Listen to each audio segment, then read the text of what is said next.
What's going on, everyone? So D'Angelo Russell is going to be looked at to have a big part for the Lakers this upcoming season. Obviously, last year he was coming off of a historically great year. I know in the playoffs, he's definitely had his struggles. He's definitely had his issues. Now, he was better in these last playoffs than he was in the first Denver series. He was good. Like, a lot of people forget, like, he single-handedly saved us in that Memphis Grizzlies series, Game 5. And then Game 3, I believe it was, in the Warriors series, where he dropped like 12 in the third and things were going bad and he just started heating up. And then you look at the Denver series, he just absolute bum, in that series. But this go around, he was much better, which is promising, right? Because this isn't a guy that was a perennial playoff performer. It's not like every year he was in the playoffs and had all this experience. And now he's on a team with the Lakers that are in the playoffs every year. And it's like, there is this expectation. There is this thought. There is this hey, you need to perform. Absolutely. But how do you get more comfortable in those situations? How do you develop and get better game in and game out in the playoffs? You become a perennial playoff player and you play as many games as possible. And all of a sudden, you get 20 games under your belt and it's like, oh, it's just another Tuesday, right? Like that can go a long way. But besides the Lakers being heavy reliant on D'Angelo Russell to just make plays and particularly shoot the basketball, head coach J.J. Redick is very confident in D'Lo, and D'Lo has had some real high praise about J.J. Redick as well. And just, he talked heavily about how, he's never gotten the opportunity to really build a relationship with the head coach. He's never really had a head coach instill kind of the confidence and things that J.J. Redick is instilling in D'Angelo Russell and talking about the belief and wanting to have him have a career year. And you can see the kind of light up for D'Angelo Russell when talking about J.J. Redick in just kind of the offense and everything about that. Because this is a guy that him and Darvin Ham did not get along at all. Right? Darvin Ham was throwing him under the bus constantly. Even when Darvin Ham got fired or knew he was about to get fired, he was throwing D'Lo under the bus, talking about, guys, poo-pooing the bed, trying to keep it G-rated for YouTube. But, and then D'Lo, sent shots and fired shots. And, you keep hearing the news. You keep hearing the reports that the team last year, it's not just D'Lo, but the team, period, hated was the word that has been used, Darvin Ham. And that there clearly was, I think hate is a strong word, but there was clearly a disconnect. There was clearly this distaste for Darvin Ham from the players. And they really didn't see eye to eye. They really didn't seem to buy into what Darvin Ham was selling. And, D'Lo and Darvin Ham really just had this kind of toxic relationship, it felt like at times. And, it's not all on, like D'Lo, again, he's not without fault in the failure of their relationship, right? D'Angelo Russell was not great in moments where, Darvin Ham needed him to be great. But it's also Darvin Ham's job as the head coach to put that player in better position. If he's not able to shoot and he's not able to find a shot, put him in different spots on the floor and try to see if you can get something going, right? Instead of having him just standing around all game, waiting to shoot a three and his shot's not falling, why not put the ball in his hands and let him go try to make some plays? Why not, run some action to where he can get open in the middle of the floor and maybe see the ball go in a couple times or create some contact to get to the foul line and maybe try to get him going, right? It was just like Darvin Ham had this expectation for players, which is fine. You should have that expectation from players. You should expect your players to show up and deliver. But when guys are having bad nights, it's your job to try to correct that in any way that you can. And Darvin Ham just kind of seemed to throw his hands up and go, hopefully he figures it out. And it's like, well, why don't you try to help him? Why don't you try to put him in better position? Right? And I just think J.J. Redick is going to be a guy that's going to do better. Now, look, it's very possible that D'Angelo Russell is traded at some point this season. I think it's very likely that he is traded at some point this season. But until then, we need D'Angelo Russell to be the best version of himself. We need D'Angelo Russell to have the most impact that he can possibly have this season, right? And I understand the playoff concerns. I understand the playoff ailments, but you also got to win regular season games in order to get to the playoffs. So you need D'Angelo Russell at least during the regular season. You need D'Lo to continue to be, regular season D'Lo as much as possible because you got to get some wins and hopefully not just be a play-in team again. Hopefully you're a team that is locked into the playoffs so you can get a little extra rest and, gear up and get ready for hopefully another deep playoff run, right? But again, you see the vibes, you can sense the vibes.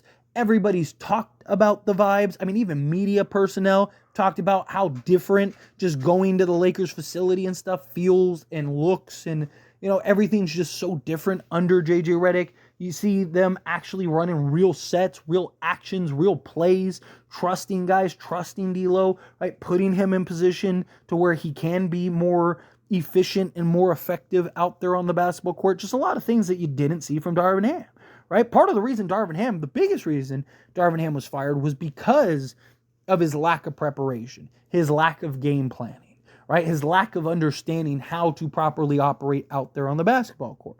And, obviously, again, he had this disconnect with the team, and you're starting to hear more and more news and rumors and things just kind of coming out about Darvin Ham. A lot of that is because D'Angelo Russell and the Lakers are about to take on Darvin Ham with the Milwaukee Bucks because he ran back to daddy when he ended up getting canned, right?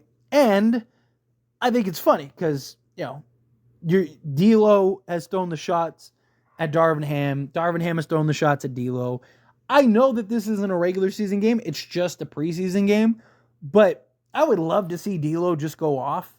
Now, obviously, I don't know how many minutes he might only play 15 minutes this game. But, I would love to see him just dominate the Bucks this game. I know it's a preseason game. Again, I want to make that clear. I understand the situation here. But I would love to just kind of see D'Lo, every time he hits a shot, just look at Darvin Ham. Give us a little drama here. Give us a little excitement to the game. I'd love to see him just torch, Taurean Prince in particular. Because Taurean Prince is going to be on the other side of that court too, which I think is going to be funny and interesting. But, that he followed Darvin Ham. I mean, Taurean Prince even said that Darvin Ham was the reason. Him and Darvin Ham have that relationship with each other. But I would love to see just D'Lo have this moment where he just this is your king?